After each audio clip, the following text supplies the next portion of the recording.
Un garçon tua accidentellement son camarade et cacha le corps dans une fissure rocheuse. Face aux questions des parents et de la police, il dissimula la vérité. La nouvelle de la disparition mystérieuse d'un enfant de 10 ans se répandit vite dans le village, semant l'angoisse. Les habitants organisèrent des recherches minutieuses et Anton dut les rejoindre, le cœur battant. Voyant l'équipe s'approcher de la crevasse, Anton suffoquait de peur. L'annonce d'un indice le paralysa d'effroi. Par chance, les villageois n'avaient trouvé qu'un vieux gant sans importance. À la tombée du jour, la police conseilla à tous de rentrer, promettant d'envoyer chiens et hélicoptères le lendemain. Cette nouvelle terrifia Anton. Personne n'avait découvert la cachette aujourd'hui, mais les chiens la trouveraient sans doute. Sous pression, il avala des somnifères pour mettre fin à ses jours. Sa mère le sauva à temps, en appelant un médecin. Personne ne le soupçonnait, attribuant son état au traumatisme causé par la disparition de Rémi. Après le départ du médecin, Anton chercha sous son lit, mais sa doudoune avait disparu. Sa mère avait réparé la manche sans rien dire. Dans ce silence, il comprit qu'elle devinait la vérité. Cette nuit-là, une pluie torrentielle s'abattit soudain.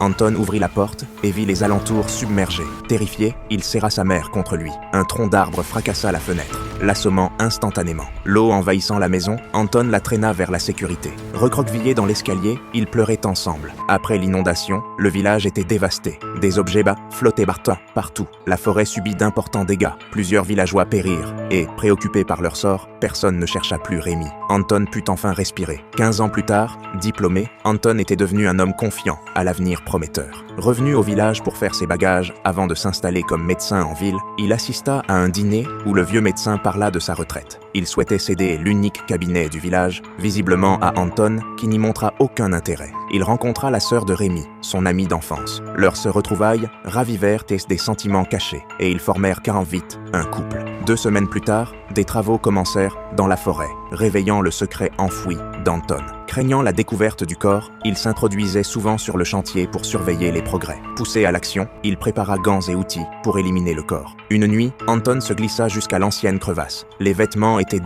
décomposés, impossibles à retirer. Soudain, un bruit l'alarma et il s'enfuit. Le lendemain, les ouvriers découvrirent les restes de Rémi. L'affaire enterrée 15 ans ressurgissait enfin.